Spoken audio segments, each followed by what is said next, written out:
안녕하세요. 경제를 말하다입니다. 8월 20일 오늘의 데일리 리포트를 시작하겠습니다.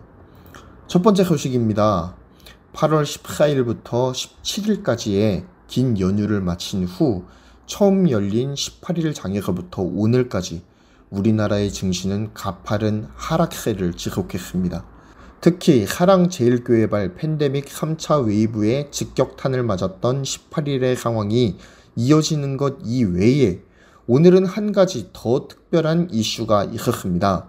물론 연일 주가가 폭락하는 이유는 코로나19 확진자가 연일 세 자릿수를 기록하는 등 지난 3월 대구에서 일어났던 대규모 감염 웨이브를 뛰어넘는 또 다른 웨이브가 찾아올 조짐을 보였기 때문입니다. 오늘 특히 눌림이 심했던 이유는 아마도 북한 쪽에 있지 않았을까라는 합리적인 의심을 던져봅니다.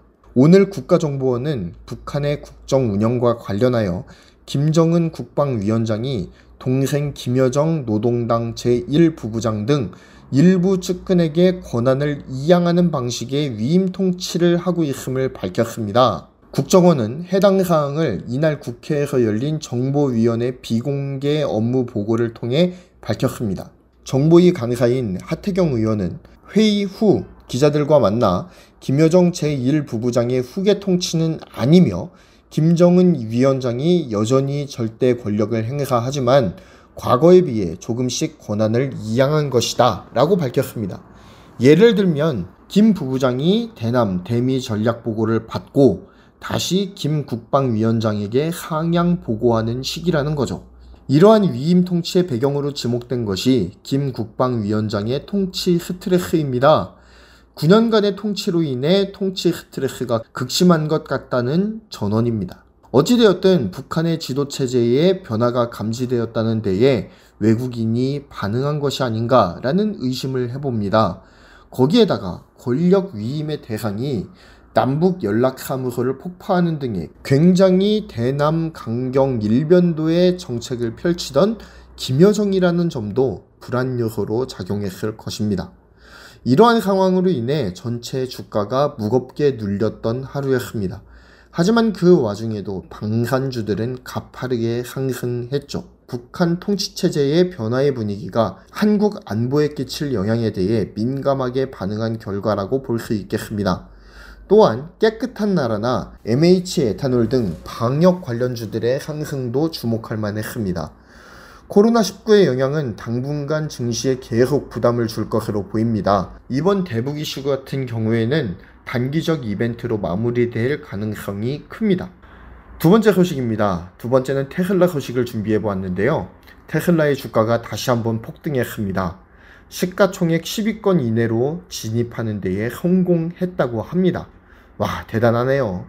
17일 미국 나스닥 시장에서 테슬라의 주가는 전거래일보다 11% 오른 1835.64달러로 거래를 마무리했습니다. 이에 따라서 테슬라의 시가총액은 3,420억 달러, 한화로 약 405조 원으로서 시가총액 9위인 월마트의 3,840억 달러를 넘보고 있는 중입니다. 테슬라의 상승에 힘입어 이날 나스닥 지수는 전날보다 1% 오르면서 사상 최고치를 경신하기에 이르렀습니다. 미국 현지에서는 테슬라의 목표 주가를 1,900달러로 상향한 기간까지 등장했다고 하니 그 위험이 엄청나네요. 그럼에도 불구하고 국내 6대 증권사 중 어느 한 곳도 테슬라를 신니프티 50 종목으로 채택하지는 않은 모습입니다. 역설적으로 올해 300% 넘게 폭등한 주가가 부담으로 작용하는 모양새입니다. 여기서 니프티 50이라고 하는 것은 미국의 S&P 500 지수 편입 종목 중에 상위 50개 종목을 뜻하는 말입니다. 니프티 주식이라고 하면 안정성이 높은 우량주를 뜻하기도 하는데 단기간에 폭등한 테슬라 같은 경우에는 안정성을 담보할 수 없다고 여긴 것일까요? 그런데 이러한 테슬라의 고평가 논란은 국내에서만 제기되는 것은 아니라고 합니다.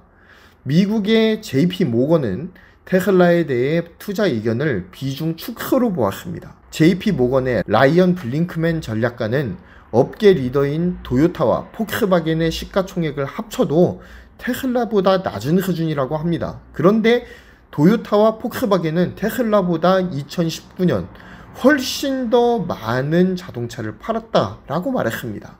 하지만 테슬라는 이제 S&P 500 지수의 편입을 앞두고 있죠. 그리고 또한 2분기에도 시장 기대를 웃도는 실적을 내기도 하는 등 상승 여력이 충분합니다. 이렇듯 고평가 논란에도 테슬라의 주식은 당분간 강세를 유지할 것으로 보입니다. 마지막 소식은 애플에 대해서 말씀드리겠습니다. 애플의 시총이 2조 달러를 넘어섰습니다. 종가 기준으로는 1조 9,790억 달러로 마무리했다고 합니다. 잠시긴 했지만 시가총액이 2조가 돌파한 기업은 미국 상장 기업으로는 애플이 처음 달성한 성과라고 합니다. 그렇다면 매번 잡스의 혁신 DNA가 소멸되었다면서 조롱의 대상이 되고 있는 애플이 미국 상장 기업 최초로 시총 2조 달러를 달성한 기업이 된 이유는 무엇일까요? 애플 주식의 가파른 상승의 배경에는 코로나19가 있다는 분석이 지배적입니다. 미국 주식시장은 올 초만 하더라도 코로나19 사태의 본격화로 인해 폭락을 거듭했습니다. 하지만 미 연방준비제도가 채권 무제한 매입 등의 강력한 양적 완화 전략을 쓰면서 애플을 비롯한 구글, 마이크로소프트, 아마존 등의 거대 기술 기업으로 돈이 몰렸다는 분석입니다. 투자자들도 코로나19 최대 수혜주로 IT 기업을 꼽고 있으니 말입니다. 그리고 이런 투자 편중 현상의 중심에 애플이 있었다는 것이 그 첫 번째 이유입니다. 또 하나 주목받고 있는 것은 애플의 사업 구조입니다. 애플은 코로나19 상황에서도 올해 2분기에 사상 최대 분기 실적을 올리는데 성공을 했습니다. 전분기 대비해서 11%나 증가한 596억 9천만 달러를 기록했습니다. 특히 서비스 부분의 성장이 가파르게 증가를 했는데요. 애플은 서비스를 신성장 동력으로 삼고 있죠. 애플은 최근 정체된 스마트폰 시장에서의 판매량 확대에는 한계가 있다고 보았습니다. 그래서 애플 스마트 기기를 바탕으로 한 서비스 생태계 확장에 힘써 왔습니다. 과포화된 스마트폰 시장에서 아이폰 장사만으로는 더 먹고 살 수 없다라는 계산이 선 거죠. 아이폰을 그릇 삼아서 여러 서비스를 개발해서 서비스로 매출을 올리겠다는 전략입니다. 애플은 애플 뮤직, 게임에서는 애플 아케이드, 동영상 OTT 분야에서는 애플 TV 플러스, 뉴스 분야에서는 애플 뉴스 플러스 등의 다양한 구독형 서비스를 지속해서 강화하고 있습니다. 애플 기기를 가진 사람이라면 누구나 애플 생태계 서비스 안에 편입될 수 있도록 하는 전략인 것이죠. 또한 최근에 아이폰의 가격을 계속해서 하락시키는 이유도 아이폰만으로 매출을 올리는 구조에서 탈피해서 아이폰을 매개로 한 서비스로 승부하겠다라는 변형된 전략이 포석에 깔려 있다고 보입니다. 그리고 이러한 애플의 전략은 성공하여 주가에도 고스란히 반영되고 있다라는 설입니다.